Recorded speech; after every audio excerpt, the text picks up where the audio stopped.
Do you really like it? Is it wicked? We're loving it. Yeah, We're loving it I like thought you were going to leave me out in the bell there, I'm not gonna lie. What's saying? I think it's Iron Apple. It is Iron Apple.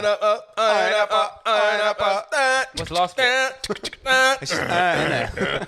Hardcore. You know the score. I thought you were saying I am at my stealth. I don't know. I am at my stealth. I was a young boy then, isn't it? That's a whole life. I don't for 10 think that years was you'd it. be living. I don't think that was it, Zav. But It might be. that's A for creativity there, bro. You should DM man, see if it counts, innit?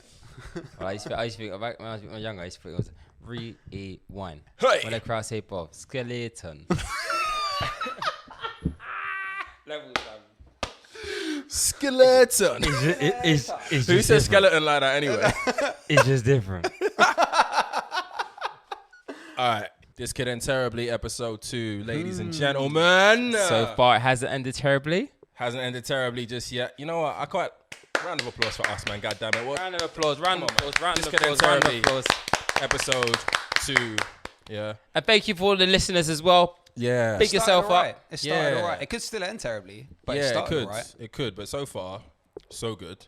Guys, I mean, like, how's it been for you, like, podcast superstars? I mean, how's your life changed? It's been a lot. It's been crazy. You know what, Johnny? The previous episode, you said it. You know, like at times like this, you know, what's the one thing that people ask for? Another podcast. Swear down. And you know what? People actually been receiving our podcast quite well. It's been tough. It's been tough dealing with a lot of attention. Just all the inflow, like so many DMs. Like, I feel like it's a life that requires training. Yeah. I'm not sure I was ready for it. Yeah, we need a holiday after every podcast, guys. For real. I feel like we deserve a holiday after every podcast, to be honest. I had a significant number of women in the DMs in the last few weeks. Most of them call me a little bitch for not liking Nando's. Yeah. You know, shout out Nando family. I've had a couple Breadmans for the whole OnlyFans thing. Yeah. Oh wait. Both of those instances. Yeah. I thought your points were quite well articulated. What, Nando's or OnlyFans? Not Nando's, OnlyFans or female liberation. That's an important topic. People did actually respond to that one. It was quite a serious thing. And we did the Instagram poll, and just to draw a line under, and most of them, I don't know if you man saw, like, feminist, liberation, and OnlyFans are apparently synonymous. So we'll get back to that one. Yeah, man, like. There's more to go. There's more to go. OnlyFans is new in the grand scheme of things. Can I say that the listeners, they suck because they all... Wow. No. You know they suck? It's because they've all chosen boxer shorts over briefs. No, bro. The last. That pained me. No, it's 50-50. It literally It's was 50-50. Okay. Listeners. My name's Xavi, and I apologize. Okay. I didn't mean that. I just take things a bit too personally sometimes. It was tilted towards boxer shorts for most of the day, but some of the boxer brief gang, you know what I mean? They came in, man. They went. Them man are working. They ain't got time. Boxer brief gang business. Yeah, and they helped to get back to you. So we basically haven't even really resolved that debate, to be honest. But just in case you're in any doubt, that's an episode itself. Yeah, exactly. In case you're in any doubt, you know, it's so interesting because we don't. I'm wearing my boxer shorts right now. I'm wearing briefs right now. Calvin Klein's. Calvin Klein's today, not Uniqlo. Yep. But listen to this, yeah. Whoa! He's gone from Uniqlo to Calvin Klein. Hey! My price went up. Call me Billy. No, I'm joking. But no, for real though, like that actually quite surprised me because conversations about that, right? You never really have them. Man, never really talk about like, what boxes you wearing, fam? Or like, what briefs you wearing, fam? You know what I mean? You know, man don't talk like that. You know what it is? Yeah, man don't talk like that. So like, it was quite weird for me. I thought everyone wore boxer briefs. You get it? No. It was actually quite interesting that like there was like a whole culture and a whole community out there. Undiscovered. It's weird, You man. start a WhatsApp, you and the other 4 men in the world that wear briefs. Listen. Big up Fenty, innit? And big up my man as well, for real. Big up Rihanna, just always, for no reason at all. Amen. Amen. I decided big up Rihanna. Hi, Rihanna. I decided I am going to buy some of your boxes just so it brings me closer to you. Yeah. Riri. So, Amen. expect the order from Bow Road. I'm waiting for the sale. Other than that, man, like, what can I say? My balls, they still hang to the left. Do you know what I mean? My DPD deliveries are still coming late. I'm still the same old me. You know what I mean? You know what I mean? Like, podcast ain't changed shit, goddammit. So with that in mind, subscribe, follow, share, all that shit. You know what I mean? Because we want to sustain this for you. You know what I mean? Like, we love you guys. For real. Round of applause for these people, the listeners. Goddammit. You guys are hitting the Spotify, the SoundCloud, the Apple Podcasts, the YouTube. Do you know what I mean? The YouTube. Big up the YouTube content, man. We got a lot coming over there as well. But yeah, big up all of you people because man, without you guys, we're nothing. I mean, we're something, but we're not a lot. Yeah, we're definitely more with you. Facts. Yeah, man. Facts. That's for real. Well, we got to put at least a little bit of value on ourselves, you know. 100%. We're not nothing, but like, 100%. Yeah, we're a lot more with you. Now, I think it's time, and I know that we've it's been a couple of weeks since we last had you, but when you do these bi-weekly podcasts, one of the most difficult things to do in preparation is come up with a really concise list of things to discuss because so much happens in a fortnight. But such is the nightmare that has been the year 2020. We're really spoilt for choice, unfortunately. We've had endless content, if you want to call it that. Endless news, mostly negative. That we've been able to dissect. So the last fortnight, unfortunately, wasn't any different. And I kind of want to get this not necessarily out of the way, but I want to underline the importance of this particular topic by not leaving it until the end, by addressing it firsthand, so we can get into the shits and some less heavy stuff later on. I think you probably know, if you know me, what I'm talking about. If you've been, not necessarily mainstream media because they ain't covering shit, but if you've been on social media, if you know anybody who is African, if you know anybody who is, in this case specifically, Nigerian, you know that there's been some shit going on. Shit that has and continues to be a systemic cancer of my motherland. You know what I'm talking about? I'm talking about #ENDSARS, the ENDSARS movement. And I don't necessarily need to go into it because unless you've been living under a rock, you kind of know what the situation is, right? Police brutality is extended for generations and generations in West Africa, all over the place. But specifically in Nigeria, there is a department within the police system who have been abusing their power and have become synonymous with some of the most heinous police brutality for civilians who are just minding their own business. This, over generations, as I mentioned, has been given brand new faces, brand new names. Governments have promised to address this particular department, but it's essentially just come back in a new iteration. Same people, typically, just given new titles, new uniforms, new badges, badge numbers, same gun. Same personality, and then they hit the streets. This has come to a head with a murder a few weeks ago, which was covered on Twitter, which seems to be the genesis of so many shitstorms these days.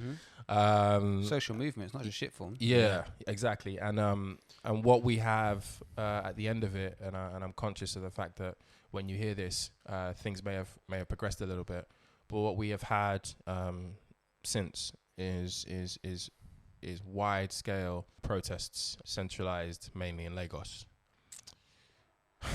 The government have responded in the way that anybody who is familiar with the Nigerian government would expect.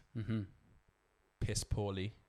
And earlier this week, a snap decision to implement a curfew on the protesters was also met with physical violence from the police, which resulted in deaths, people being shot at night, ladies and gentlemen, at night. And wasn't there issues with the light as well? Like they cut out the lights, so a lot of these protests, or the main protests, were taking place in highly lit areas. So they cut out the lights and then proceeded to shooting people in the Innocent dark. bystanders Innocent bystanders, protesters, and classically, as you've seen in places like America. They've managed to blame a small minority of yobs, thugs, who, whatever they want to label them, as being the reason that they opened fire. I don't want to dwell too much on the wrong things in this discussion. And of all the problems that Nigeria has, I was born in London, raised in London, but I am Nigeria by origin. Of all the problems that Nigeria has, of which there are many, right? There's no mistake there. I didn't think that this would be the thing, the straw that broke the camel's back. I didn't think this would be the thing that would bring this country to a standstill and bring about such worldwide condemnation. But here we have it. Nigeria is troubled. It's had its problems. There are real problems over there. I mean, you got to watch your mouth. You know what I mean? What you say about me, what you say about the green, white, green when you're around me. But I accept that there are some problems here. But people have been killed, and you're going to see a theme of freedom of speech throughout this. People are being killed because of their right to protest. You have to understand that. Like, we can't sugarcoat this in any other way. We have a leader of our country that has ordered the killing of their people. That's inhumane, man. And it's really, really hard to stomach. I was in Nigeria a month ago, as you man know, because I was burying my dad. I was in Lagos. Rest in peace, uncle. My mum is still, uncle. Thank you, brothers. My mum is still out there. Do you know what I mean? We've been speaking every night. My mum ain't been able to leave her house. Do you know what I mean? Because it's just too dangerous. There's nothing out there for her. How's it been in terms of like getting food and stuff from her? Yeah, so thankfully, like you can call in favors, and you know you got to stock up in advance and stuff like that. And like, you know, it's like an African household. There's a lot of rice dishes and a lot of meat and all that shit. You know rice, what I mean? Meat, like, yeah, you know what I mean? It's all good. It's not too bad, but like, and my mum's been prepared. But life is being inconvenienced, like in such a deeply, deeply compounded way in Nigeria. COVID-19 has obliterated most countries. Not just in terms of deaths, but also in terms of what the measures and the lockdowns have meant for economy, for people. Nigeria has suffered, man. Like most third world countries, they've been told by their leaders to stay their ass at home. Stay your ass at home, because this shit is rip-roaring. President Buhari, bruv, you told a country of 200 million people with 1,000 plus, just over 1,000 COVID-19 deaths. And whether or not you want to believe that number or not is fucking irrelevant. I'm sorry. You told a country of 1,000 plus deaths due to COVID to stay their ass at home because this stuff is going to spread. You gave them no financial support. You gave them nothing. Okay? Most people wake up every single day and they hustle their way to a cash in hand payment that sorts out their food for that day, the next day, at max the week. You gave them nothing. What do you expect to happen? People have zero to lose. You give them nothing, they have zero to lose. It's all connected. These people are going out onto the streets because not only are you telling them that they cannot earn and they cannot eat, but also they can't even say how angry they are about it. I think it's probably important, just in case people aren't caught up on the topic, to give some background on what SARS is, what the hashtag means. Please do. I'm too invested emotionally. So, SARS is the Special Anti-Robbery Service. It's a kind of covert / elite police unit that was formally put together in the 90s.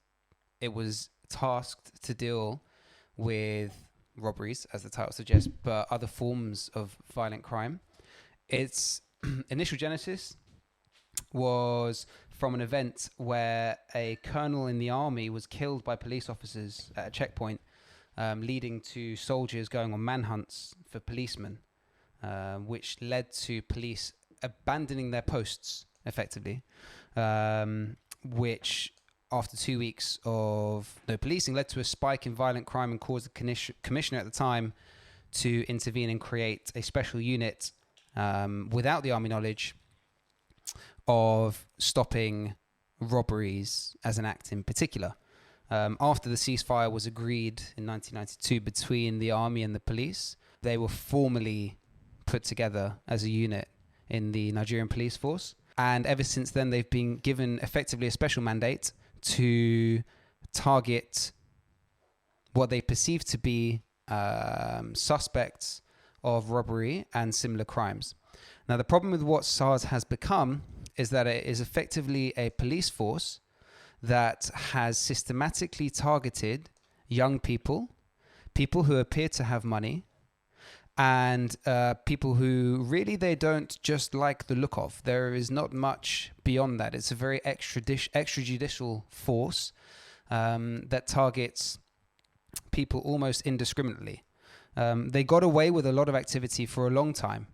So people may be asking, well, if SARS has been around since 1992, then why are people only kicking off now? Well, there was an image before that SARS, in a very fractious political society, were effectively targeting what is known in Nigeria as Yahoo boys. And Yahoo boys are people who do... So you've all heard of like the Nigerian Prince online scam, etc., etc. What really was happening was that the SARS units were targeting Yahoo boys and saying, look, you guys, like, we know what you're doing, but you need to start paying us a cut. Right. And so there was like a perception that they were targeting Yahoo boys and they were keeping a control on the online crime and they were doing some kind of business to keep down violence crime, etc., etc. What people didn't realize is that they were actually propagating online crime because these Yahoo boys had to keep going in order to pay Olga the fine. Yeah. But also people hadn't heard from their friends that they had been abused by SARS officers on the street. And it's not until this movement in particular, beginning of October this year, that people started understanding that other people had had similar experiences. They were victims of it too. The victims of it too. Other people got similar experiences. Now, 2020 is not the first time that this hashtag ENDSARS has come about. It's been about since 2017. Yeah. But it's only really taken popular hold in the last month since there have been videos going online with increasing frequency of extrajudicial direct killings by policemen of seemingly innocent citizens. It's not as if, I think maybe Nigerian citizens could understand if SARS had killed armed robbers. But what's been going on is that SARS have effectively been killing and battering innocent civilians. And there is a bit of like Nigerian culture is kind of susceptible to consequentialism, which is like if the end is justified, then, you know, the means that we got there by is it's kind of all right. 100%. But in the case where actually now people are viewing videos on Facebook and Twitter on a weekly or daily basis where innocent people, not criminals, innocent people are being targeted, that's where the switch has been flipped. Yeah. And while we speak about this, President Buhari has, for the first time in the whole of the month... In months,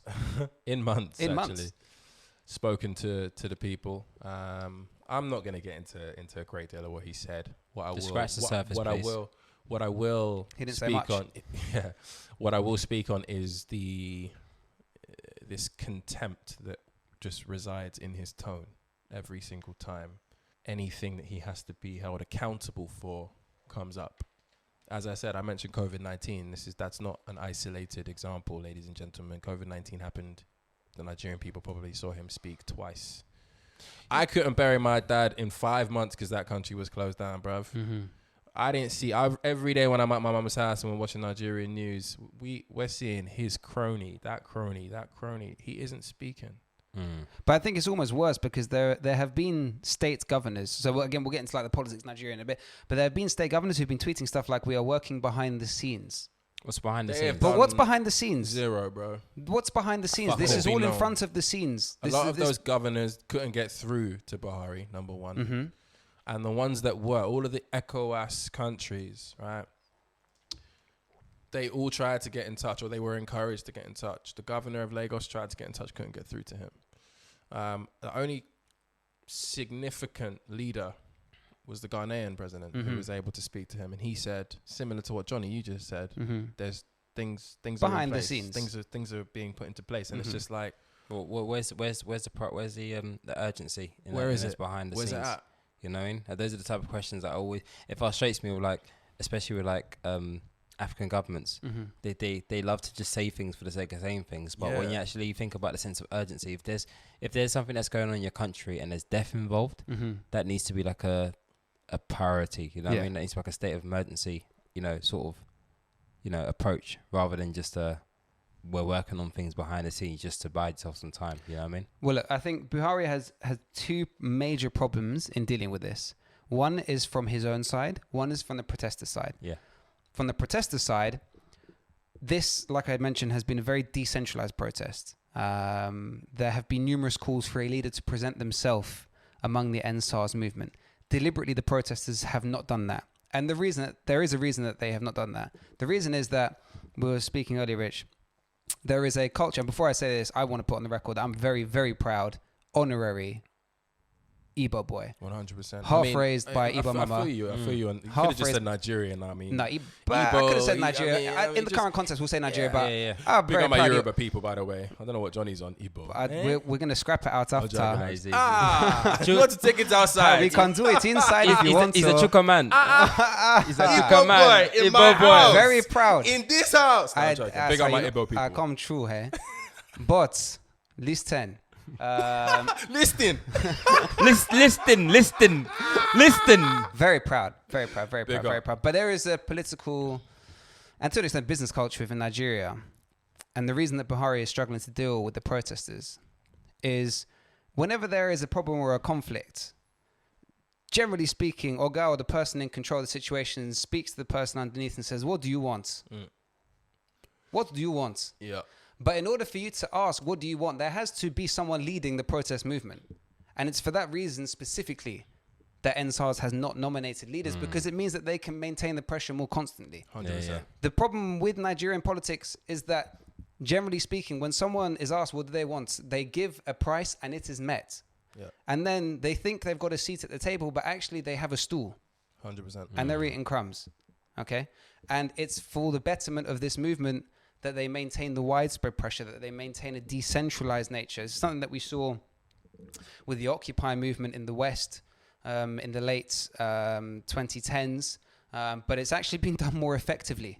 In Nigeria in 2020, that decentralized movements apply more pressure. I suppose a more effective example would be the Arab Spring, although leaders did appear eventually throughout that process, and we'll come along the parallels between kind of Nigeria and what happened in Tunisia later. But like I said, the first half of the problem for Buhari is that he doesn't have a problem that he's used to experience. He's not used to dealing with this type of decentralized nature of opposition. The other problem that Buhari has is that he is effectively a man of the security forces. Yep. This guy, firstly, with a very quick background, he came to power in 1983 in a military coup. He was then removed in 1985 in a military coup. Most of this guy's experience in politics is coup-based, and he lost 3 elections before he got back to power in 2015. Okay, so whilst he was in power in 1983, he enacted this bizarre policy called the War Against Indiscipline. The idea of the War Against Indiscipline was to address the lack of public morality and responsibility. So they used to do ridiculous shit like they would order people in cities to form neat queues at bus stops. And if you weren't part of a neat queue at a bus stop, you would get whipped by soldiers who are holding whips. Civil servants who didn't turn up to work, they were embarrassed for not turning up. They had to do jumping jacks and shit in the office. And students who were caught cheating on exams, they could get sentenced to up to 21 years in prison, right? This guy has been a hawk. He's a military man, guys. This guy's been a hawk from the 80s, from the mid-80s, right? I think everyone should, I did it myself, everyone should read Wallace Yinka's essay called The Crimes of Buhari, and it was written before the 2000 election as basically the disbelief that Nigeria could even consider Buhari as a competent competitor but that's the thing, for the right? election. That's the thing, right? So I remember vividly when Buhari became president and the amount of Nigerians that were so like optimistic about the change in Nigeria through Buhari. Like I remember being in a barbershop, right? My barbershop is a very Nigerian barbershop, right? And I just remember the debates that were going on, right? And it wasn't even a debate of like what you can and can't do. Both of them was like what you can do, but by when, you know what I mean? And that's the level of optimism I remember hearing from the people of Nigeria and, you know, Bro, Nigerians are such is the situation. If you come in and you sell a few lines to Nigerians, and it sounds like an alternative to the incumbent, then you're gonna do bits. And ultimately, the backdrop is it is a historically, like from a government perspective, corrupt state. You know what I mean? So, we've had egregious leaders. Sonny Abacha, when he died, was like one of the first times I've seen my mum cry of just happiness because she knew what it meant potentially as a turning of the corner for Nigeria. But that was then followed by leadership after leadership after leadership. People come in with the intentions, but then they realize how much money's in the pot, and then it just becomes an embezzlement exercise for most of the part. And then their generations of kids and after them, they embezzle all that money and they store all that money. Meanwhile, the country is crumbling, and they sign off all of their contracts and all of their potential business relationships to China and to all these other fucking places across the country at the detriment of its own people. Nigerians just want roads, street lighting, consistent electricity, like a decent public transport system, opportunity, like things that we take for granted in the Western world. I'm saying it from a privileged position. I'm a fucking Brit, Nigerian Brit, but I've been born here all my life, right? And lived here all my life, sorry. But like that's it. Buhari sold the people a few lines and then he has been absent. It was buzzwords followed by bollocks, bruv. And he picked up the Let's keep country. it a buck. He picked up the country in a very low point as well. Yes. It's important to remember when he Super important to add that. when he came in 2015. Goodluck Jonathan basically had failed to deal with Boko Haram in the north. It was in the midst of the Chibok crisis with those schoolgirls that had been kidnapped by Boko Haram. The main three tenets of his election campaign were security, i.e., I will deal with Boko Haram. They were anti-corruption, i.e., there's endemic corruption in Nigeria, but I promise I'm going to be the first guy to deal with it.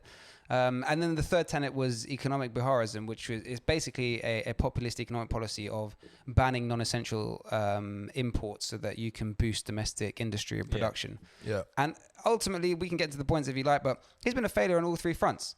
100%. There is enormous bandit activity in the north of Nigeria, and maybe at best he has appeased Boko Haram. In terms of anti-corruption, there has been almost no difference in the activity of government ministers embezzling funds from the state. And in fact, when the guy was in power in 1983, coups generally are done in order to displace the opposition. When he formed the coup in 1983, he effectively he committed a coup on his own side and then attacked the opposition after, which means that all the ministers who were stealing from the state in 1981, 1982 were allowed to get away with it. So everyone knew that this anti-corruption platform he was running on was bullshit because he'd effectively offered amnesty in his 2015 campaign to anyone who had done anything under Goodluck Jonathan's administration anyway. And then economic Biharism has also been a complete shambles because he closed the borders to neighboring countries, which led to massive food and price inflation in many topics. And in the last 10 years, Nigeria's got a lot closer to China as a trading partner, to the extent where 80% of trade flow with China is cheap Chinese exports into the Nigerian economy, which means that actually there is no domestic production. 100%. And Nigerian industry has been ruined to shit. And they've been absolutely turned over where there is now 10 times more import than export between Nigeria and China. So Biharism, anti-corruption and security have all been a failure of this guy's rule to date. Yeah. No, for sure. And I want to... Spot on, man. And I want to wrap that up because I don't want to dive into it too much. I think we've covered on the face of things enough for you to equip yourself. Go and do your fucking research. You'll find out that what we've said here isn't anything but the real. What I will say to my Nigerian people is that I love you very much. I know the view of you across the world isn't a true reality of who you are. I struggle with you as a country sometimes myself. I was there a month ago, as I said, and conversations were just non-stop about the potential of this place. But it is now time for us to stop talking in potential terms. Everybody who's on the front line, people who are dying, people like DJ Switch, people who are giving us the coverage, all the people who are doing bits. We love you. We thank you. Buhari, I mean, the blood is on your hands. What can I say? Shout out Namibia, shout out Congo, shout out all of the countries that are part of this, I guess, this narrative that Africa is bleeding. I don't really want to look at it that way as much. What I will say is that there are some countries in Africa that desperately need intervention. And lastly, I promised myself I wouldn't swear as much, guys. Guys, stop shaming your celebrities. Beyonce isn't going to do a great deal for this movement. Okay? Rihanna isn't going to do a great deal for this movement. Okay, she's going to bring some awareness, but that's it. But let's stop shaming people. Anthony Joshua, stop shaming him. Stop shaming people. No Nigerian is more Nigerian than any other Nigerian. Okay. And I just wanted to add one thing for the gringos as well. Gringos! For the gringos. No, because there's, and I feel this like, again, I feel this passionate in my heart as an honorary Nigerian boy. Yeah. There is a perception of Nigeria as kind of like a homogenous African country. And even if one is aware that it is the most populous African country and it is the largest economy in Africa, there is still a perception that it's ultimately a homogenous country. And that's totally false. There are 36 states in Nigeria. There are up to 253 different ethnic groups. There are 500 languages.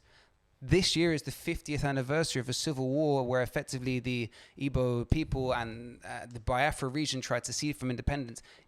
Even if you think of it in the most simple terms, there are arguably 3 different countries within Nigeria: the North, the East, and the West. It is a beautifully diverse country. Amen. Beautifully diverse country. It is the 25th biggest country in the world by GDP, but it's unfortunately only the 130th biggest in the world by per capita GDP. That speaks to the income inequality. But most importantly, and this one actually fucking blew my mind when I read this, it has the 3rd largest youth population in the world. Yes. The 3rd largest youth population in the world after India and China, the 3rd largest youth population in the world. And when you look at the cultural influence of Nigerians outside of Nigeria, how many British celebrities, black British celebrities, have Nigerian roots? You cannot tell me that there isn't unlimited potential in a country that has a coastline, has savanna, has mountains. It snows in Nigeria, gringos. Just to let you know, it snows in Nigeria. There are mountains where it snows in Nigeria. What? So you reckon they got skiing there? I don't know. That we don't. Imagine skiing in Nigeria. No, we can build the young I ain't resort. skiing full stop, bro. Yeah, but imagine that, skiing in Nigeria. That's wavy. It snows. It snows in Nigeria. I'm scared. Basically, it's effectively, Nigeria is the same size as Venezuela. And Venezuela is also a country that is blessed. It has cities. It has coast. It has tropical areas. It has, like, I can't remember what the fucking phrase is, but it's like it has the 5 biospheres or whatever. And Nigeria is very similar. But Nigeria is blessed, as Venezuela is, with black gold under the sea. But it has an enormous youth population. And that is the driver of this protest. That will be the future of the country. Yeah. And we just need to help these people have the energy. Africa has a problem with elderly leaders. And that was my next point. Johnny, thank you. Jump that. Stop voting for these old, saggy fucks. Stop it. We need people with vision. We need people who aren't long in the teeth and have all of these political bullshit connects which are to the detriment of the countries they supposedly want to serve. There is a trend. Go and list your world leaders. Look at their age. I don't care if this makes me sound ageist, guys. I'm sorry. This has got to stop at some point. Them old pa. These old fogies who don't care about you. There's a lot that comes with being old. But one thing is consistent, guys. They don't give a fuck about the youth. 6 out of 10 of the oldest serving heads of government in the world are in Africa.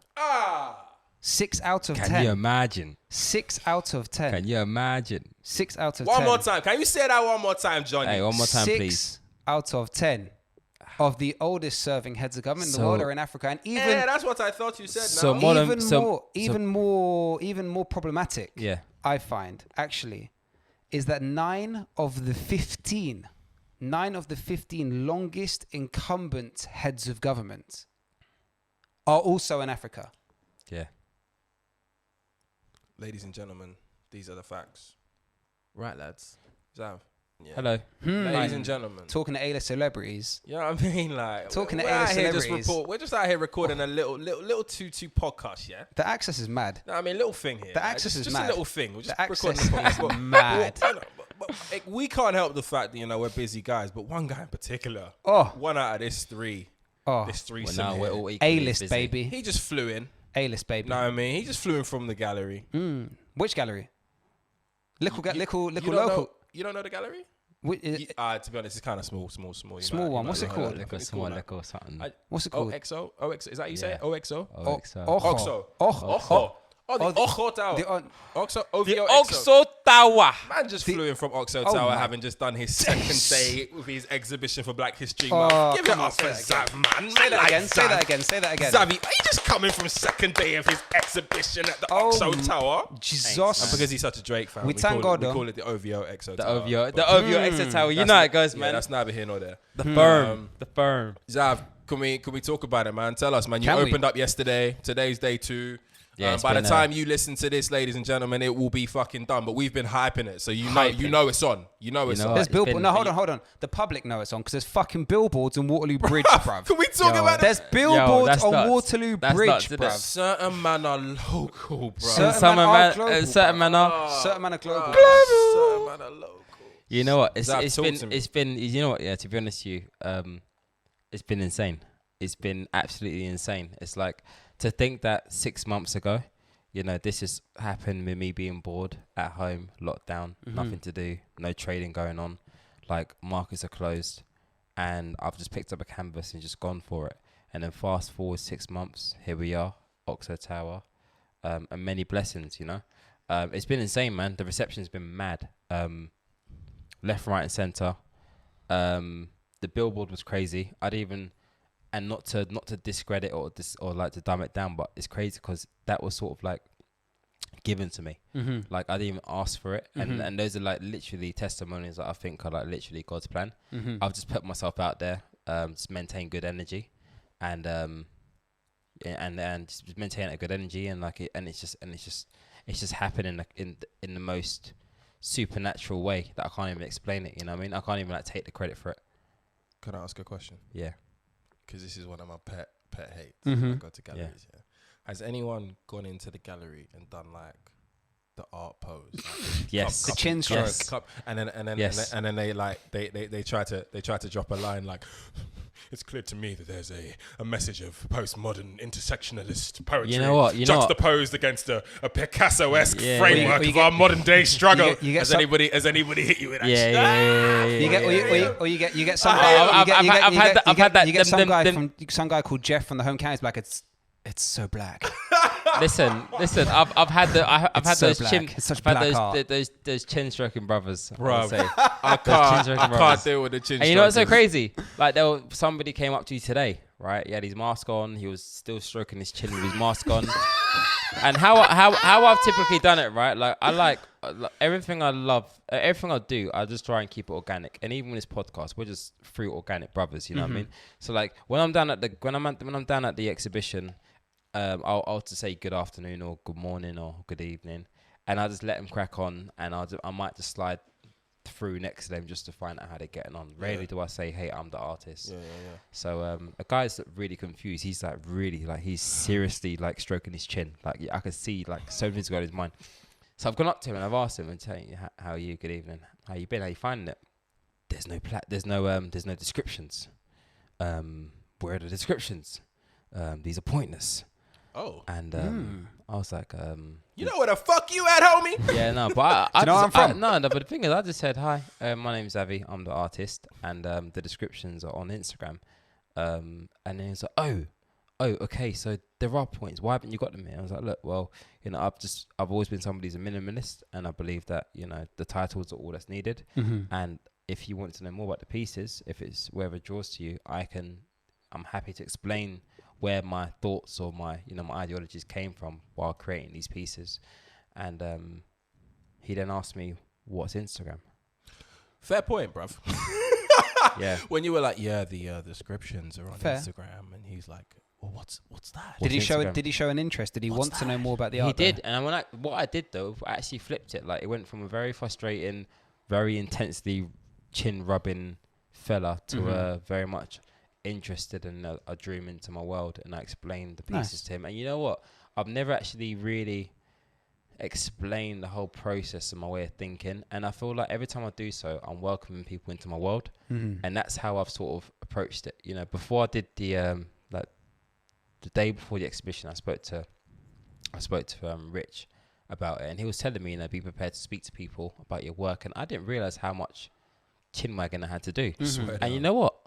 I fucking love it. Yes, sir. Like, I'm actually letting people into my world in the most unapologetic way. It's a very personal experience. It's a very personal experience, and I think I'm enjoying that the most because people are leaving with some sort of mental souvenir. Or a piece of you. A piece of me. A piece of you. And I actually had a really nice message from somebody who I've never met before. He hadn't even followed me on Instagram. He just literally walked by and he saw my work and he couldn't help but come in, and he found me on Instagram. And he messaged me and he says, I don't know what it is, but you've left me with such good energy. Amen. And you made me happy. Amen. And even if, and that, right, beautiful. gives me more satisfaction than somebody saying they want to buy one of my pieces. Amen. You know what I mean? Because that's not the, in a sense that's... But motherfuckers, if you're trying to buy some pieces, Xavi ain't gonna say no, you know what I mean? So look, I ain't gonna say no. Where- I ain't gonna be mad. Zav, given this is going to go out after the exhibition closes, where can people find your work now? They can find my work on www.byxaviart.com or just by XaviArt on Instagram. Or if you want to hit me up on some sales, help a brother out, sales at byxaviart.com. Let me just say, it's not helping a brother out. It's buying good art. No, exactly. There's no charity to this. I know. There's no charity to this. I like that. This is good art, bro. See that This is energy good. there? If you want to buy some art that glows in the dark, yeah, That's a Full bonus. chest. Full chest. That's Full bonus chest. Full content. chest. yeah. If you want to buy some art that glows in the dark with an approach of like cubism to it, with some deep meaning behind it, I'm your man. Glow in the dark. And You're not so crazy. Oh. You're so crazy as well. Like, it was the first time ever that somebody asked me, why does your work glow in the dark? And you know what? No one's actually really asked me why the work glows in the dark. You know what? The reason why is because, so my mum's always told me a star can't shine unless it's been through the dark, right?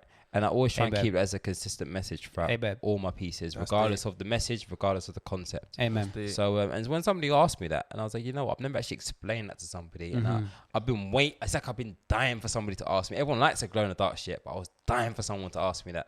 And I just thought that was quite dope because it was like, he was like clicking his fingers like. He got it. And genuinely, ladies and gentlemen, this might be one of your last opportunities to really get out of your house and enjoy some shit, because it bangs. Man like Bojo, Bojo the hobo, yeah. He's moving mad, fam. Yo, This fucking man guy. like Bojo the nuts. hobo, sleepwalking us into fucking- lockdown 2.0. 2.0.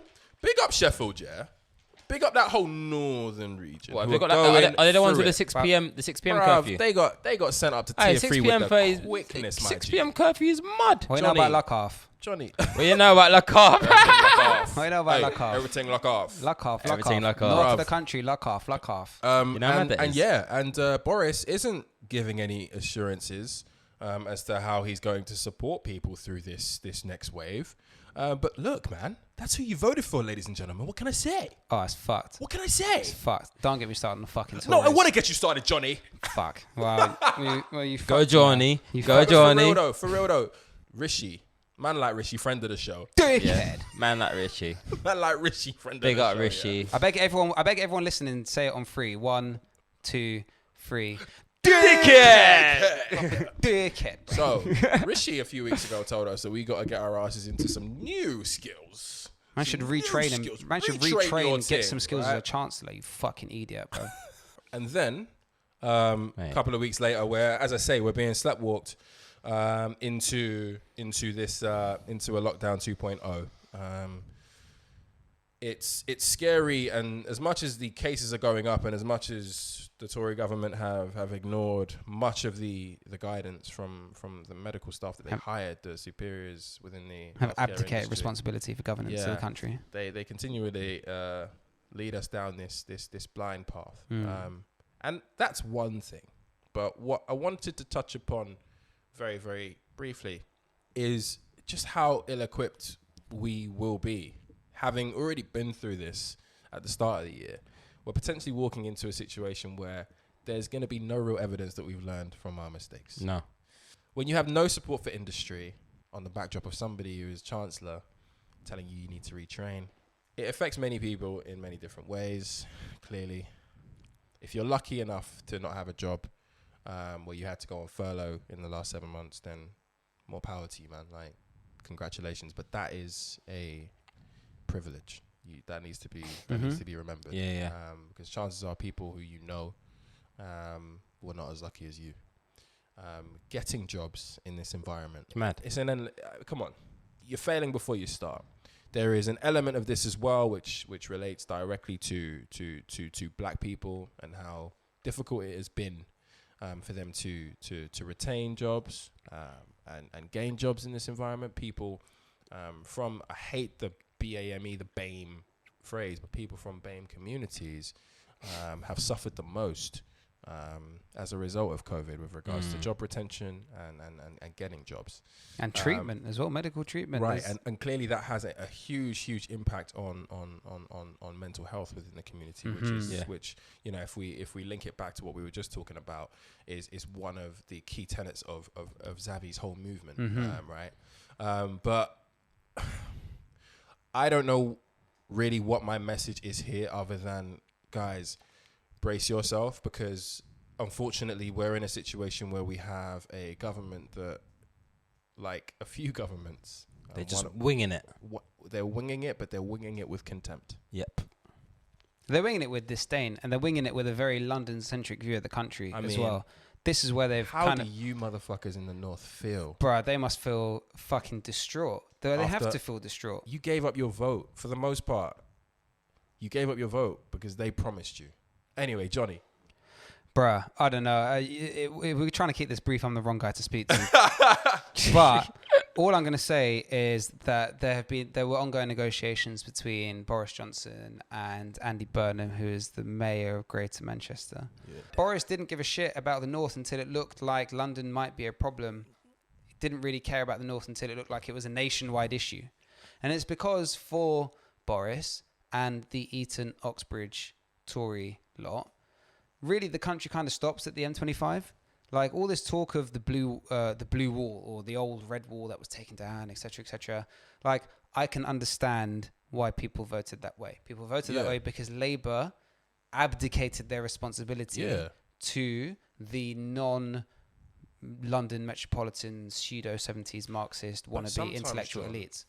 Sometimes. And they vote for the Tories. Sometimes don't break up with Ike Turner just to move in with O.J. Simpson. I mean, yeah, but if Ike Turner is slapping you constantly in the face, it will get to a point where you've forgotten anything OJ's done in the past. And that's basically what happened to the North with regards to the Conservatives. God damn it.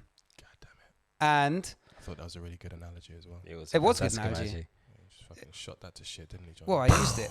I used it. Killed it. Can we add like a bomb sort of sound effect in that one? No. I got to get my effects ready, man.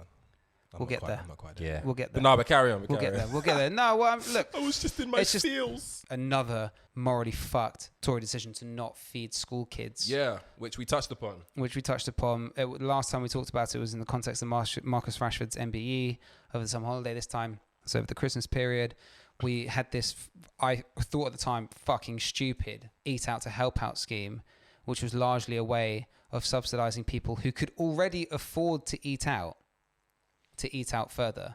Like the British Chamber of Commerce came out, 60% of businesses said didn't have particularly positive impact on their revenues. Really, it only benefits larger hospitality caterers with efficiencies of business and margin profits that enable them to absorb a lower absolute turnover. So for smaller businesses and local restaurants, that scheme wasn't really going to work anyway because it wasn't enough to incentivize them to reopen. So all it ended up being was a way of getting people to get discount coffee at Starbucks and Pret, who don't pay enough fucking tax anyway, but also was basically for people who were still going to work in the city to go and get their fucking Brazilian bean lunch from Leon.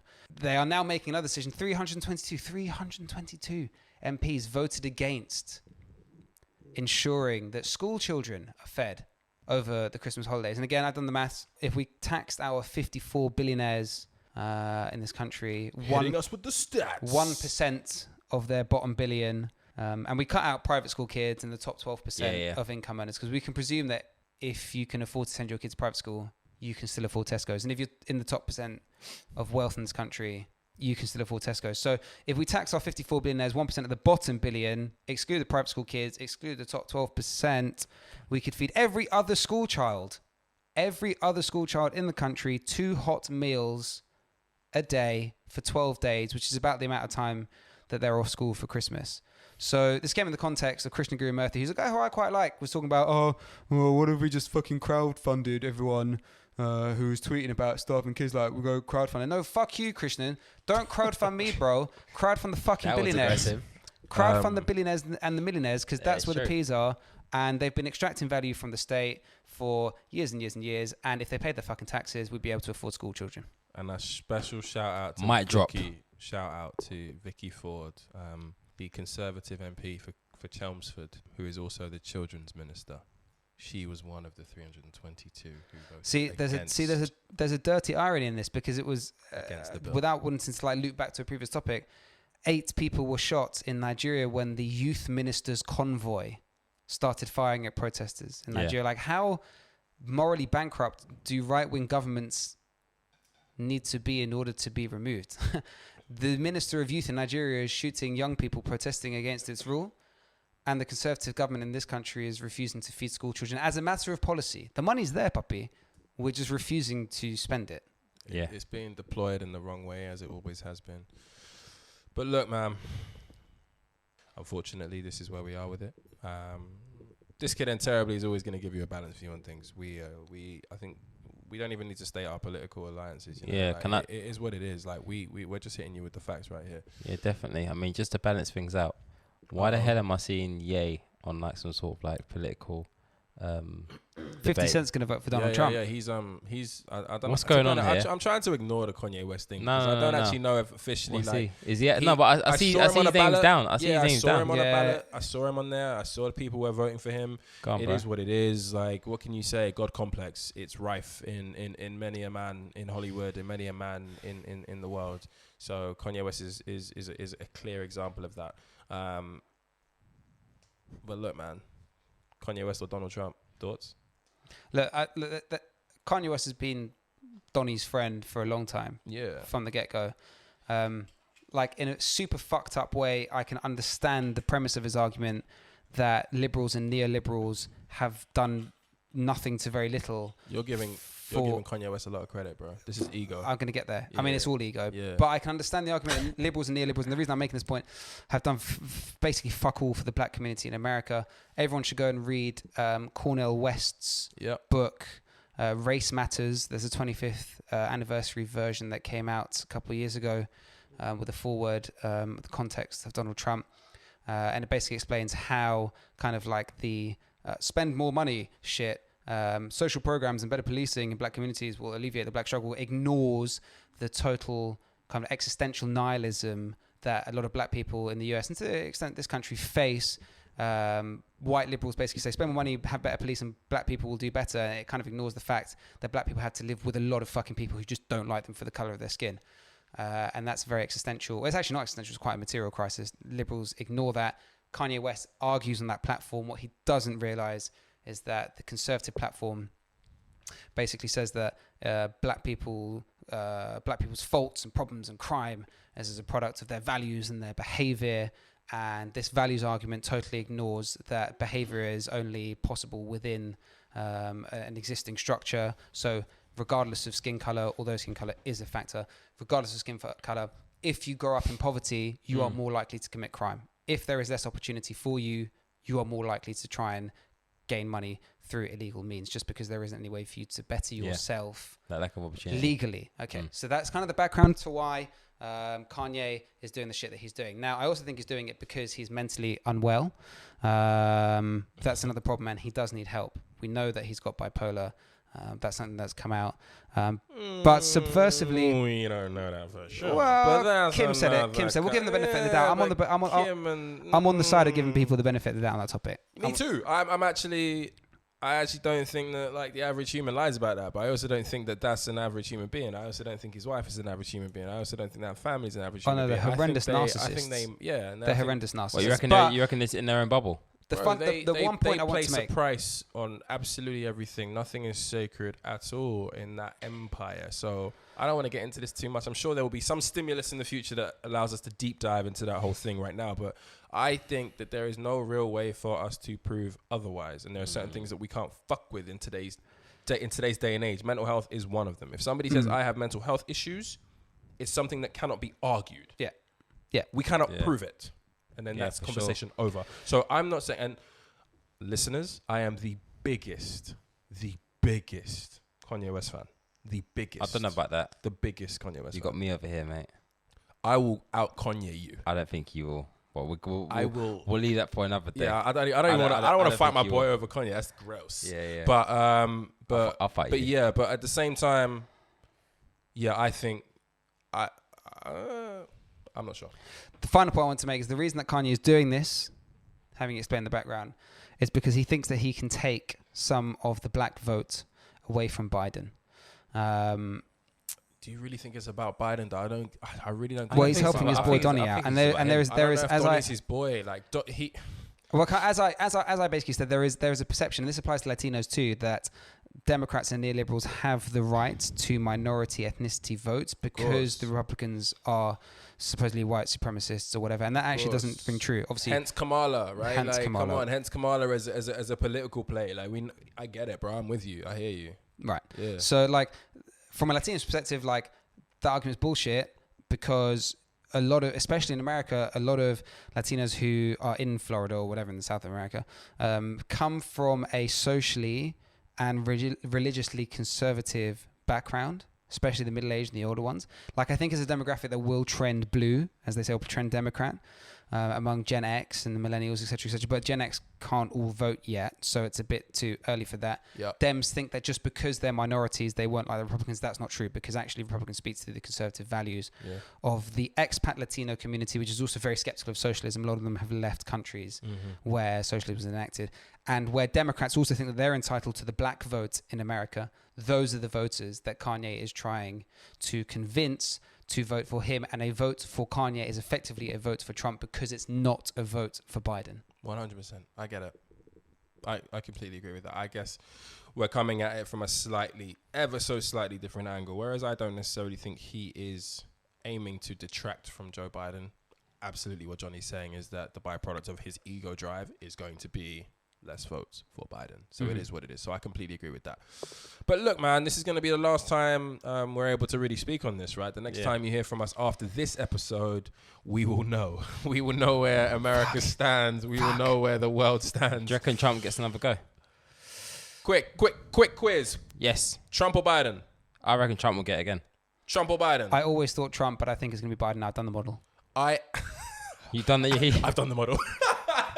You're such a trader. I love it. Done the model. You're such a trader. I am You've done going it. by to- 8 points. By 8 points in the college. I'm going to tell you where my head is and where my heart is. Actually, no, I'm not. I'm going to tell you what I think. Russia will get involved and Trump will win. I'm struggling. I think Biden's going to edge it. I actually want Biden to win, but I don't know. I just got this weird feeling. The way 2020 is going on right now.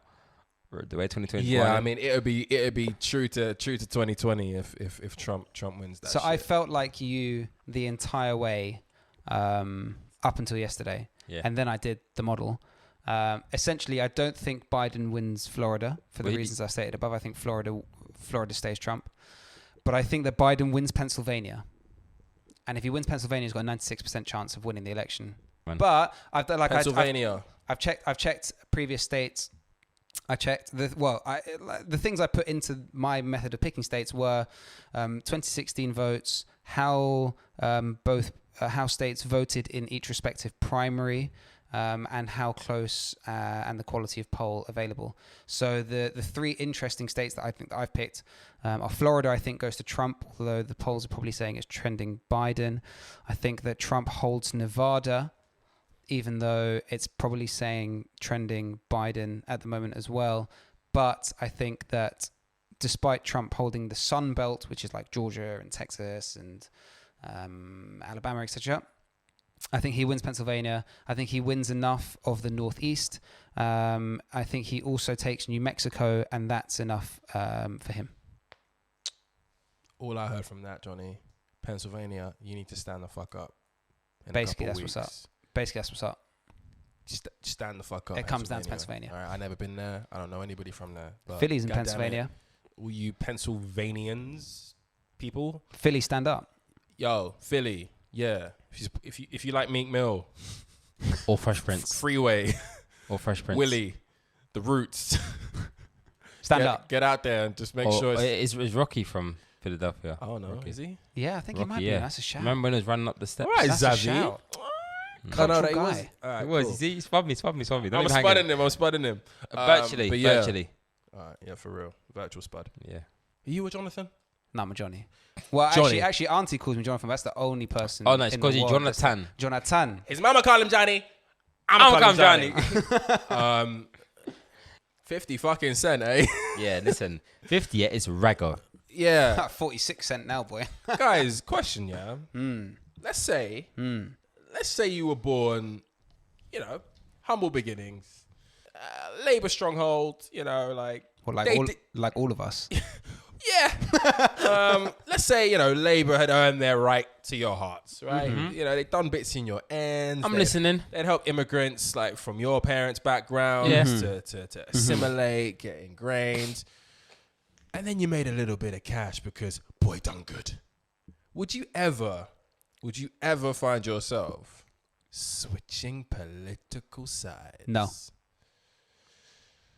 Well, next topic. Yeah, no, I No, but agree. for real. I agree with Jonathan here. Yeah, so for background, 50 Cent. You got years to go before you can say that, boy. 50 Cent, I thought we were there. arguably one of the most, to be honest, I think he's one of the most impactful hip hop artists of all time, but that's a conversation for another day. But also one of the funniest guys. And fair play to him, yeah. One of the most talented as well. Effing vodka. Effing vodka hashtag. Now it's like hashtag stars get the app. His hashtag game is fire. Le But Chimon de Wa as well. Yeah, Le Machine. Shimon de yo. Wa. I never knew how to say that shit. Pause for a second. Who subscribed to the new Power? No, Power's dead. Power died Power's with clapped. Ghost. That's clapped. Yeah. Power TV. died with Ghost. I ain't subscribed to nothing, man. They And pushed him yo, off that yo. balcony, Hey, can I yeah. just say, yeah? Fuck Tariq. Let's move on. Go, Karen, bro. First things first, ENDSARS. Second, fuck Tariq. Yeah. Go on, Karen. Yo, they say this is a big rich town. And I just come from the poorest part. Also, my man looks like Legal or legal, and I got taken. This is where it goes down. down. Hey. I just come from the poorest part. Legal. I never gonna change things. Change the turn, fucking. You live, you learn. I come from. Hey, listen. Big up 50, Listen, innit? he doesn't write a bar. Big up for Curtis. He doesn't write a bar for like 15 years, and then the one bar he does is just lives in our households for like 4 years from Power. Like, it's crazy. But anyway, 50 My guy, cents. I just want to add that my guy looks like Eminem on Botox. Who, 50? No, obviously not 50. Oh, Tommy. You know what? You know what? Yeah. He's Eminem with, You know he's what's so Eminem mad, with yeah? cheekbones, bro. Hey, wait. You know what's so mad, yeah? I never actually looked at it that way. But you know what? He actually does look like Eminem With on Botox. On Botox. On Can I Botox. just say, Puffy face and there that. is Like he no- got stung by a bee. Yeah, that's mad. Yeah, Tommy definitely had some work done in it. But what I can't get past. He's a good looking Tommy, boy, but he does look like Eminem. Good looking or not, and look, he took down Lala consistently throughout season 3 and 4, which even if that's acting, that's just brownie points, innit? Scout's honor. But no true gangster gallivants around the streets of New York, leather clad, like old Tommy boy, That's my behavior. bruv. Yo, and Dre with Mohican. Dre with a Man like Rotimi, you know. Rotimi, yeah. Yo, big up on Nigerian people, them. Rotimi, who can't even grow out the full moustache in it, but just has to let us know that You there know is what, yeah? some hair showing. The thing is about Rotimi, yeah? Rotimi went up being her. She was a shower man. In like episode, in like season 2 or something. Yeah, he was a shower man. What? Rotimi, he was like 50 Cent or what's 50's name in the show again? Kanan. He was like Kanan's hitman. Yeah. From the inside. He wasn't believable though. But he was wasn't. he? No. He wasn't. Yo, Dre was fucking cold. Yeah, but and then he he just wasn't turned into a little. believable. He just turned into like a little Bruv, pussy. yo. nothing about that show is believable. My man James St. Patrick's about 5'4", bruv. If you ever tried to run up, you kick him in the chest. Is he 5'4"? About gangster, bruv. Big He man looks- things have 4. He looks tiny, bruv. So wait. Vanessa's No, wait. taller than man in How bucks. big is James Patrick? not 'Cause I thought it was scared like of 6 him, foot. But the thing is, No, man, bruv. there's low angles on the cameras and that he's not a tall guy, bro. But the thing is, man, You for real? height or no height, and I know we touched upon Xavi's height last time. Oh, sensitive. Ooh. I was Height trying or my no best height, to like, there's- move on there's- from this topic, And but change. I don't know if you man have ever watched Power with a girl, but we don't exist the minute James St. Patrick comes on screen. Oh, for real? Especially when he like has them sex scenes with old girl. Like Angela. it just and Angie. the power sex scenes are like He goes gym. They're intense. To be fair, he goes gym, innit? and He I goes don't. gym. And I don't. He goes so gym. he's too hench. You know when 'Cause he's 5 you know foot when fucking so- 4, yeah, you bruv. know when someone is too Is hench. he 5'4"? But I've Googled him, man, because he's tiny. No, innit? he can't You can be. tell Johnny's watched it with a girl in it because he googled the guy and he was like, oh, fucking motherfucker. My I ex hate left motherfucker. me. Ah, he's 5'4". My, Blah blah. my ex left me for James St. Patrick. It was that bleak. He's too hench. When I consider you to be too hench is when James St. Patrick. the suit jacket is like hanging on for dear life off your bicep. That goes to you, James St. Patrick's, and you, Micah Richards. goddammit. Yo, Like, he's 5'8.5". Basically the same so basically thing. you. Basically 5'4", Oh innit? man, Ooh, listen, don't bite. Listen, no. Don't bite. I'm Nah, 5'11.5", bitten. fam. Oh, he's bitten. He's Listen, bitten, he's I'm bitten, 5'11.5". he's You know how bitten. tall I am, fam. He's bitten. Yo, you know how tall I am? 5'10" and change. Maybe some change. Some change. 50 Cent, yeah, he saw Joe Biden release the tax bans that he plans on implementing for people who earn a certain amount, and that certain amount is like 400K and upwards. The ban was different per your state, but it was in the region, and more specifically to 50, a New York resident, had him coming in at about 62% of his earnings. Now, 50 being 50, of course.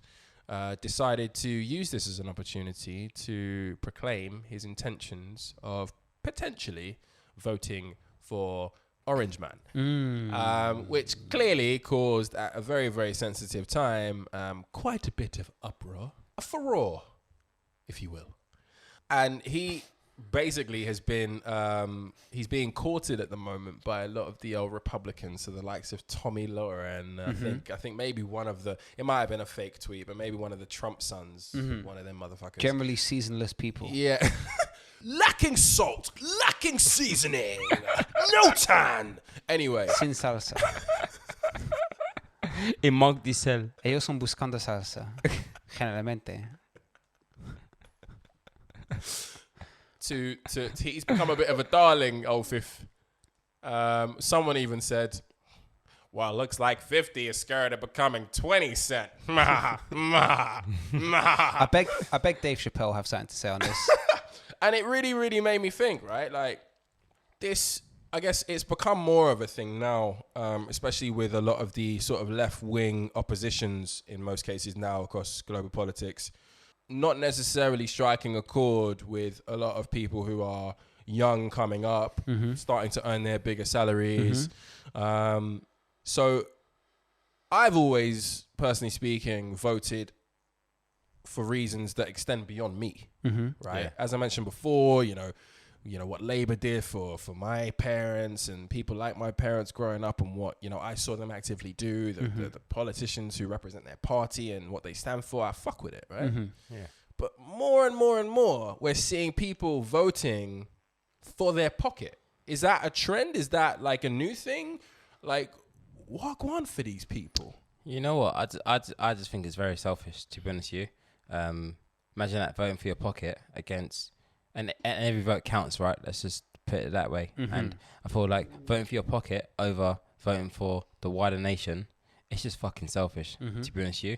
And I feel like, one, in short term, like what, an election will last how many years in America? Is it? 4 years. All right, so it's you can look at it as a short term perspective, but looking at it from like a long term perspective, you looking out for yourself in your own pocket is freaking short term, and I feel like there's not much of a gain apart from just for themselves, you know. And places like America, I mean, Johnny's a stat man, but in terms of those who are underprivileged in America, there's that thing that outweighs those who are privileged and probably 100. of the higher tax bracket. So yeah, fuck 50 in that sense. We don't play that. We don't play that G-Unit. We don't play around. I wanna get to know you. And where you were. No, but for real though, like, does anybody here see an argument potentially for saying, look, if I vote for to protect your pockets. To protect your pockets. Well, look at it this way, right? That's the way I see it, and I feel that's wrong. I agree with you, but like, let me look at it. Let me hit you with a different perspective. If you are somebody, for example, who says that if I vote for the left, let's say, for example, the capital, the money, the governmental funding that we hope is going to be deployed in a way that is for the betterment of many, isn't guaranteed. I don't trust the left side to deliver. So I may as well have more of a selfish interest. Do you see validity in that viewpoint at all? No. Right, next topic. No, joking. No, I don't see validity at all. To be honest with you, I think it's outright wrong. And I'm not. I'll be honest with you. Like, I think maybe it's because I have a French passport and I haven't been able to actually vote in the UK as such. Mm-hmm. But I'm very much somebody who genuinely believes that every vote does count towards something. And when you're voting, you've got to think about the nation rather than self.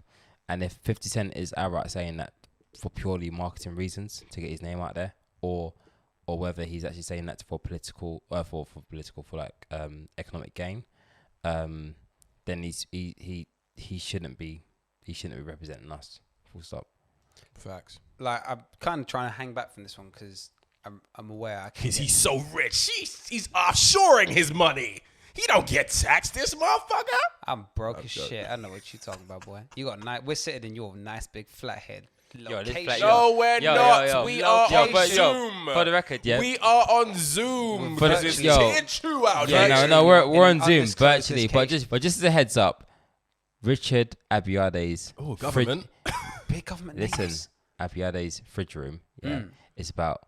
Can we not? The equivalent to £1,000 monthly rent in Clapham. Facts. Facts. That's not true, bro. That's not true. It is true. So I'm trying to hold back from this topic because I'm conscious of becoming the political guy, and everyone kind of knows where my position stands. But I'm going to answer this 50 Cent question. Johnny Vivas is on crud. I'm going to answer this political question in two different senses. So the first answer I want to give is, I swear 50 Cent turned up to court in a smart car trying to prove that he's bankrupt. Car Babymomma's coming for the peas. Listen, he was gangster for that still. Yeah? That was real gang business. Fuck 50, big up 50 for that one. Bruv, I liked a few Instagram pictures of my guy in some booky looking car park trying to pretend to the judge. In boot cuts. In the boot cuts. And but a big one take, you can't pretend to be broke if you're wearing a three piece. He tried to come bust in a three piece, and that no one's buying that. No one's buying that. Wait.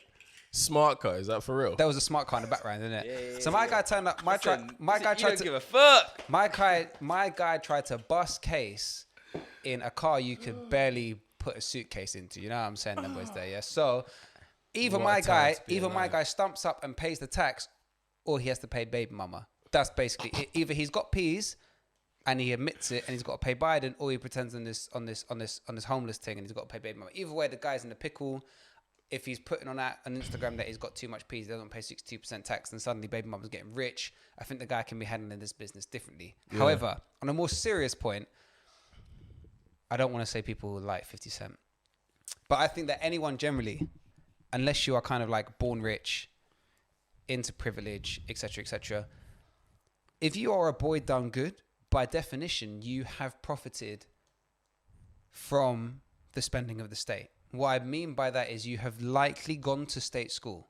Facts. Taxpayer money has given you the education. Amen. Chances are you've taken out a student loan. Preach. Which means that you've also received state funding. Straight up. Chances are that once you go to school, you go to university and you get a job, you take the train or the bus to work. Yeah.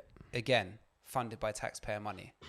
This is a big point that I have when I talk about billionaires all the time about being wealth creators. Billionaires are not wealth creators. They're wealth extractors by definition. And that is actually the definition of being an entrepreneur. In French, as you know, an entrepreneur literally translates as to between takers. Yep. Your job is to find excess value between two counterparties to a deal, right? Yeah. So, spot on. If you are a boy come good, more than anyone, you should be voting left wing because it is you in particular who have benefited from the availability of state resource through your education, through your access to work, through various other means that the state has provided, at least specifically in this country, having a viable healthcare system that ensures that if you've been ill at any point during your education or your employment, that you are able to be fixed. And it's the state that pays for that, and it is taxpayer money. Now, just because you have made a bit of bank doesn't abdicate you of that responsibility. Yeah, and it doesn't mean that you're justified from trying to pay less. In fact, it's the opposite. If the state has enabled you to richen yourself, then you owe more to the state. So, Labour says tomorrow, I'm taxing you 70%. But over what earnings? That's all mad. I can't lie to you. But over what earnings? 70%. But 70% over what Current earnings? setup. Yo, 70% is current- nuts. Hold on, bro. 70% over what earnings? So replace the higher band today, which is what, 45, Yeah. with 70. That's all mad. Just replace the upper tax band today of 45%, sorry, with 70%. Are you voting Labour? Guess what I'm trying to say is everyone's got a price, motherfuckers. What's your price? I don't know, man. I feel like that's a question that doesn't need to be answered. See the Labour guys are bending. That's a question that doesn't need to be answered. Yo, well, I'll ask him why though. No, Like, no. Why 70% though? That's kind of harsh, man. But Man. I mean, So do you know- I guess I'm. I'm back in Johnny on this one. Over what? I agree earning. with Johnny, but I guess what I'm trying to say is that at what point does selfishness become selfishness? If you are staunchly left, staunchly Labour, you understand the greater good, you understand the need to pay into a system which gives and has given. At what point does that become too much? At what point do you start looking at it and you're like, shit, Do you know that what? is actually a bit too much? It's a point of privilege at which that becomes too much. Yeah. It's a point of privilege where you're like, fuck, like the vast majority of these people won't ever pay the top rate of tax. Like if that's even a problem for you, you're not a significant part of the electorate. But it's interesting, man. Like at the end of the day, like people are, and we're certainly not here to tell people how they should vote. Make sure that you vote, whether it's the fucking referendum to leave the EU, whether it's Tories versus Labour, whether it's Dems versus Republicans. Make sure that the reasons that you are voting are well researched, are well thought out. Pennsylvania, woo! Goddamn. Oh man, like this is I've been talking about this next story endlessly since it broke. It broke Friday evening last week. So by the time this drops, 2 Fridays ago. And it's the case of Samuel Paty, R.I.P. Samuel Paty, who is a teacher in a school in the suburbs of France, who was horribly killed. Awfully. By an 18-year-old who wasn't a student of his, but was linked to some of the students that he has. He was a teacher in a school who was doing a lesson on the concept of freedom of speech. In that lesson, he was using cartoons about the Prophet Muhammad to explain that in Islam there aren't any reproductions of the image of the Prophet or of God, and contrasting that against the Charlie Hebdo attacks in 2015. He was subsequently beheaded by an 18-year-old Russian immigrant of Chechen descent called Abdullah Aznorov. This bloke, Aznorov, allegedly paid a couple kids, 14-year-olds, 300 euros to identify the teacher. How this all came about was because a couple parents had confronted Samuel Paty, and videos of them expressing the discontent kind of went viral on Facebook in France, and Zorov found these videos and contacted some of the parents who were making them. This Anzorov guy purportedly travelled to a place near Rouen in France, bought a 35 centimetre knife. So I don't know if all of you, man, remember your time in primary school, but that 30 centimetre ruler you had is a benchmark for how big this fucking borer was. And then he chopped man's head off. Yeah. The reason why we want to talk about this today is because there is a slight discomfort that that I feel and that I think needs to be spoken about. That discomfort stems from the actions that occurred in the classroom and what's happened after. Clearly, freedom of speech is something that, you know, many people live and die by. Certain countries have different views on that. Certain countries don't necessarily adhere to that. But in a lot of westernized countries, that seems to be quite a mainstay. Yeah. What needs to be absolutely clear from this Good and Terribly podcast is that we do not condone the death and the murdering of this teacher. But the reason why I think this is an interesting conversation is because of that notion of freedom of speech. Now, we've been given some background by Johnny, but I do think the key thing that struck a chord with me that I want to discuss is this teacher went into the classroom, prepared this lesson on freedom of speech to deliver, and apparently, allegedly, said to the class, you know, this may be offensive to some of you. If so, either look away or please leave the room. Now, I personally think that if you are a teacher and you have a situation in which that is something that you even need to say, then maybe the question needs to be asked, could you have not potentially used other stimulus to hammer home that point of how important freedom of speech is to your country, the values that your country is built on, the foundations of the French fabric? Did you need to utilize a image that has not only caused a great deal of hurt for one of your biggest religious communities, but not only that, has already caused violence for the purveyors of it, for the people who have displayed it, the people who published it, and the people who have continued to share it? And what I mean by that is when that was initially released by Charlie Hebdo, there were attacks. When there was a court case for those attacks, Charlie Hebdo decided to republish these images of Prophet Muhammad in a way that they would not wish their leader to be depicted. What is the gain deciding that at all costs you need to use that kind of stimulus to explain that there is a freedom of speech associated with your country? Look, for me, obviously there is no justification for killing a teacher. It's also worth adding that obviously this Ansarov guy does not in any way represent Islam, although he thinks he has made himself a martyr. He did not kill anyone in the name of Islam. There's no Muslim that I know who would ever defend what this guy's done. The thing that kind of gets me on this topic is that we went to school in London. We were taught about the importance of not producing images of the Prophet Muhammad. That's something that's very basic. If you grow up in an area where there are a lot of Muslims, you understand that that's something that they don't do in their religion. If you've ever been to a Muslim country, if you go to the Maghreb, you go to Morocco, whatever, you go to significant places in the south of Spain, like the Alhambra, whatever, you can see plenty of images of patternry and floral designs, and then it's explained to you that this is because they don't have icons, right? So you can explain or you can teach the concepts of the freedom of speech, especially in France, with other examples. Like, this might sound anti-French and low-key, probably is, but like, you can explain the concepts of the freedom of speech in France through the context of Vichy France, for example.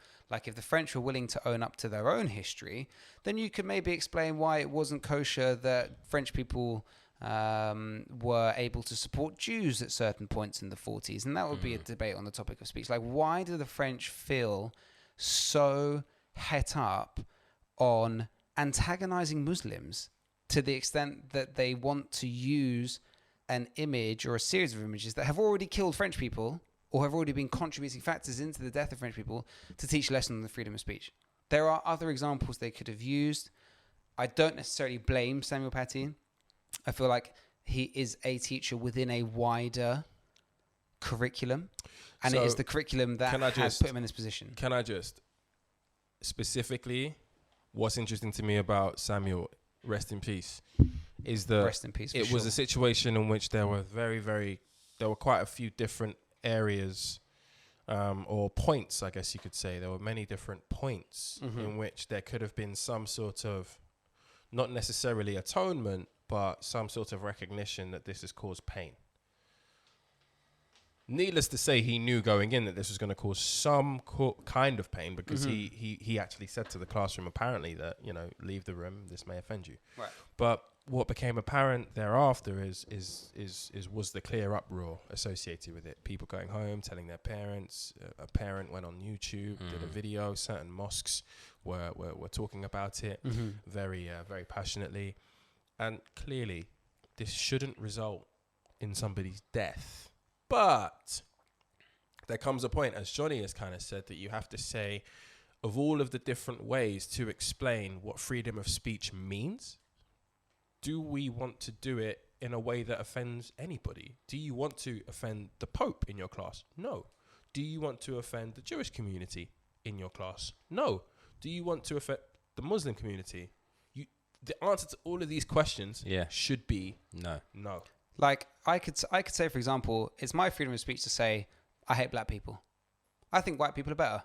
You're going to have a hard time at this podcast. I'm going to have a hard time at this podcast. If you say that shit. But that's my, according to, like, this fucking bizarre French interpretation of the freedom of speech, like, fuck it. I think white people are better than black people. Like, no, that's not right.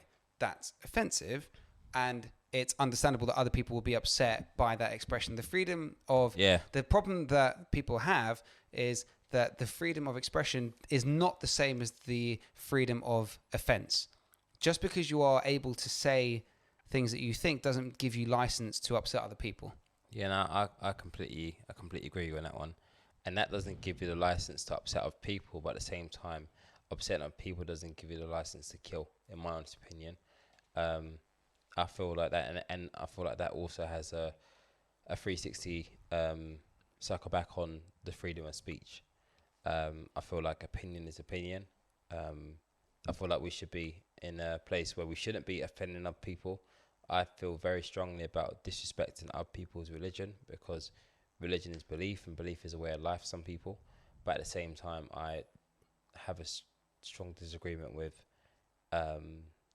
taking one's life as a result of it.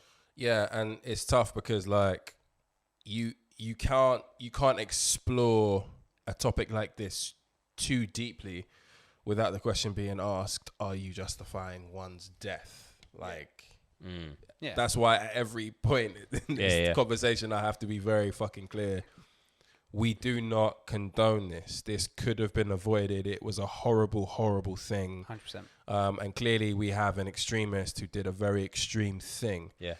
People took to the streets of France this week to pay their respects. And Macron, I believe, I read that he was going to, I haven't confirmed if he did, gave Samuel posthumously one of the highest honors. He did.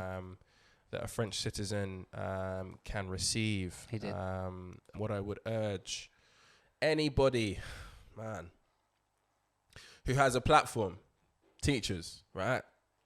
Teachers, I think it's perfectly reasonable to request of our teachers to just approach these kinds of situations with care. The one thing that this world is missing right now is that element of care. People think that they can run amok and do whatever they wish based on however they feel at any given moment. Every action in these sensitive times that we're living in will have a reaction. So short of watching every single move that you make and living in fear or not knowing whether you're coming or going, what to say and what not, just ask yourself a question, which Samuel did. Is this going to offend anybody? And if the answer to that question is yes, it might, then pick some other stimulus. Pick another subject. Pick another image. Rest in peace, Samuel Paty, man. This is a really, really sad story. Amen. Man, I throw the fucking book at anybody who is involved. The guy who actually did the murder is dead. Throw the book at anybody who is involved or anybody who is complicit. Some crazy shit. Xavi, Yo, new music. Chat to us. Mate. Do you know what I listened to today? Chat to me. mate, Young Blue and Drake. That shit fire. Oh yeah, Yo, Young Blue and Drake. I've not heard it. That shit fire. Play like 10 seconds. Blame of me, it blame me. because But the thing is that the 4G around here is a bit mad. Is it the same Young Blue that did some Wi-Fi bad in it, hip hop shit in What's like your Wi-Fi? You got early Young Blue? mid 2010s? Young do you Blue. want to get you the Wi-Fi? Yo. Wait, Bro. 26. To be honest, I'm not even really sure we can play this stuff because I'm not trying to get done by copyright, to be Yeah, our fair. podcast might get done. But pretty taught me ugly lessons. That's enough. That's enough. Cut That's that, we're gonna cut get cut off. that, cut that, cut that, cut that, cut that. Nah, I mean that's just about right. That was perfect, to be honest with It's you. an R&B song. R&B. It's I hate fucking- R&B it's fucking- Drake. Listen, I'm still waiting. I don't know about you, yeah, but what's the date today? 22nd. 22nd, and I'm still waiting for Drake's new album. It's supposed to come out in You're October. waiting for it. Listen, You're waiting for it. I'm waiting for it, bro. You need to- Yo, I'm not it's, that it's excited. Yeah, no, you need to Certified have a- Lover You Man, need to have a bro. word with yourself, bruv. Certified Lover Man. That's the name of the album. Lover boy. It sounds like Certified a Lover Boy, dancehall whatever. album That's from a fucking- 2004. That's gonna be a classic, bro. It's not. What? It's not. What? It's not gonna be a classic. You reckon? Listen, I'm I sure reckon of Drake's got some pain. He's got his baby. Drake boy. doesn't have Listen, a classic in The him. only thing I want to know about a Drake album is He does. gigs He on does. it. Wait. If No, gigs he's are on got it, I'm hold listening on. to it. Yeah, Gigs hold was of the on. moment. Listen. He's got hold on. We're coming home. That's a fucking classic. classic album. If though. I don't hear that at your what? It's not an album though. It's not that's a song. That's a classic song for sure. Listen, But take album- care was a no, fucking no. classic I album. hate this rhetoric. Take I care. hate this. Take care This is was bullshit. a fucking classic Take Care album. was not classic. It was. It wasn't. It was. It was We're not. gonna do a poll. All right, cool. We're gonna settle it. We're gonna do a poll. But all right, cool. Last week we were talking about the what did we talk about last week? I think we spoke last time. Sorry, we spoke about Heady One's album. Continue to support that. Bangers after bangers. Ain't it different? Ain't it different? We're trying Yo, to we're trying to make that hit Ain't number It one. Different is actually, and listen, Ain't It Different, and can I just say this? AJ Tracy's verse, yeah. Live and direct. Listen, live and direct, yeah. I feel, literally, in terms of live and raps, I feel every single verse that motherfucker says. Spent Feel like you. 10 years grinding. He's one of our own, bro. 100%. Push AJ this Tracy's button, one of our own, bro. 100%. it's off. I I don't do rentals. Fam, I feel fucking you. hard. I Big up don't. AJ. I don't love that single, but I do want to see the UK's number one driller hit number one just for the optics. Do you reckon know that what I mean? Heady's a UK number one driller? Who else is? The thing is, who else right, is on his level? No. Big You know what? claim. Yeah, Huh? I Big reckon. claim. Who's on his level? I reckon Heady's like. So I reckon Heady's actually like quite multi. What's the word? Yeah, of Multifaceted. course, but, Like, I wouldn't but- actually. but I his- wouldn't actually call him like a drill artist. But his like, origins- He's an artist. Like But his he's origins, though. This He's so big- sick. It's like, big disrespect to a man like Dutch, who is from Clapton, Yeah, so I but have to like- pay respect to man. Yo, Yeah. Dutch is hard. Dutch is next one up, innit? Like Dutch is Yo, gonna I have did mad not know. success. Dutch I might be I this did one not up. know. I Yeah, don't know that about next. I think Dutch listen, might be this one up, bruv. I did not know. But Yeah, he's not got enough material. Like he'll bring out his stuff and then he'll hit. But right now, the number one drill artist or Yo, I rapper think- associated with drill has to be Heady. what's the name of the track with Drake and Heady? I think it's called Only You. Only You. Okay, so we played that on the way back to yours one day. Yeah. Yeah. So can we just settle this debate? Who came harder, Drizzy Pause. or Heady? Drake. Yeah, you. I can't say I've heard it. I'm not gonna lie. You've heard it. I just don't know if you I remember it. Maybe I don't know. I've heard it. I'm not trying to get done for copyright, but I'll listen to it it's- afterwards. Yeah. Don't make me. Yeah, have but to these rise days, my I'm rifle. listening to like Heady. I just yeah, can't. and I think- can't believe think that Drake's Heady gone kinda harder than murdered- Heady. That upsets me, bruv. He did on this particular song. That says a lot, man. That upsets me. Drake was Yeah. like, "Don't make me have to rise my rifle." Man, try saying some young man's for me. Don't make me have to ride by high schools. But Heady's from farm. Drake writes love letters to 5 foot Listen, four you girls. shut your mouth, boy, I because can't- Drake, I listen, can't. yo, I can't Drake, fuck yeah, with that, bruv. Drake is my goat, yeah. Listen, Zav, that is horrible chat, bro. listen. It's Drake, not drill. listen. Like as a fellow I don't Jew, care. He just said Drake as a is fellow his mixed goat. race My Jew, goat, that's my goat, that's man. not drill, bruv. We're Yo, not drill people. Mixed innit? race Jew or no mixed race Jew, I think that he slews. Yeah, listen. Bars. But it's not What? drill, innit? See, like, But like, it's not like- drill. Bars. It's not Bars. drill. It's not drill. I don't You care, can man. never- I think you Drizzy can yeah, is the never tell listen. me or Drake that. is the Lionel Messi You cannot- of rap. You can't tell me UK it's drill, rap, though. You can't, US rap, Toronto rap. That's actually quite. That's actually mad quite chat. a good That analogy. Drake is the king of UK rap. That's mad He chat. is the Lionel Messi of all rap. Oh, you said UK rap. UK rap. Drake That's is the mad king chat. of UK rap. That's mad chat. UK rap. You are Listen, smart. That's mad listen, chat. you're telling me you ain't Greece pop in Greece. You telling me that you weren't in Greece? It came on. It came on in Greece. And did he bump? I bopped. We've covered quite a few things. I really enjoyed this one, lads. I did too. Yeah, this right. one was, But I felt like this was a political one. It's a deep one, but I felt and it needed to be because I feel you know cleansed. in a couple of weeks' time the world's probably going to have changed again in some way. Whether it's a continuation of what we have or a change in what we have, whether it's domestic to where we live in the UK, to abroad in countries that mean a lot to us through our origin. To the world dominating economies and countries in the world, in America, etc. Like, something's going to change in the next couple of weeks, lads. That's the fact, right? So we needed to do this. We are going to remain, we're going to try and remain a bit of a pulse, for a lot of people who kind of want to see what's important and what's going on out there. And I think today it was important that we covered these topics because they're super, super important. But until next time, as I said at the start, I really don't want to be this guy, and I'm not going to be this guy, but look, man, these algorithms out here killing creatives, ladies and gentlemen, So when you see This Could End Terribly on anything, follow that shit. Follow that I'll be shit. that guy. Subscribe I'll to be that guy. that shit. Tell a friend. Share the post. Do it all. Even if, you don't do it again, do it. Just do it once. It means the world. But I'll be that guy. I'll back that. Es importante que tú lo sigas, coño. Yo, you see what he Importante does que here? tú lo sigas. Basically, what he Y does, si yeah? tú no lo haces, vamos a hablar. is your cousin going to Y tú slide no in the DMs? quieres los chicos llegando a tu casa para pelear, ¿me entiendes? If you don't want to fucking scrap, follow the boys. That's what's up. Aguardiente. Whatever he said.